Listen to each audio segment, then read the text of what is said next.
5 অঙ্কের কোন ক্ষুদ্রতম সংখ্যা 123 দ্বারা বিভাজ্য? আমরা প্রথমে আগে 5 অঙ্কের ক্ষুদ্রতম সংখ্যাটা লিখে নিই। 5 অঙ্কের ক্ষুদ্রতম সংখ্যা কি হবে? একটা 1 4টে 0। আমাদের এটা হচ্ছে 5 অঙ্কের ক্ষুদ্রতম সংখ্যা। এখন দেখো এখানে 123 দ্বারা বিভাজ্য বলেছে, তা আমরা কি করবো? এই ক্ষুদ্রতম সংখ্যাটাকে আমরা 123 দিয়ে আগে বিভাজ্য করে দেখি।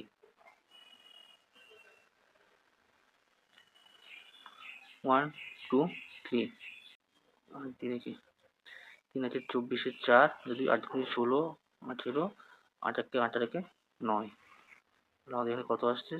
6, এখানে আসছে 1, এখানে 16, আমাদের 0 আছে। দেখি 1 2 3, 7, এখানে 3। এই 37 অবশিষ্ট আছে। এখন যদি আমাদের এই 123 গুণিতকে পৌঁছতে হয়, তাহলে আমাদের এই 37 সঙ্গে কত যোগ করতে হবে? 123 বিয়োগ কত? 37। তাহলে এখানে কত হচ্ছে? 3 7 আর 6, হাতে 1 3 4 12 8 86।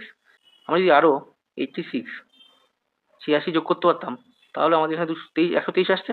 তাহলে আমাদের এই 123 দ্বারা যে বিভাজ্য হতো 82 হয়ে যেত, তাহলে এখানে 82 হয়ে যেত। তাহলে আমাদের এই সংখ্যাটা বিভাজিত, তাহলে আমাদের ক্ষুদ্রতম সংখ্যা কি আসবে? আমাদের ক্ষুদ্রতম সংখ্যা আসবে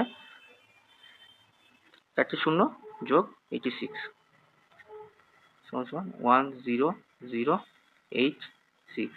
আমাদের উত্তর কত হবে? ঘ 10086।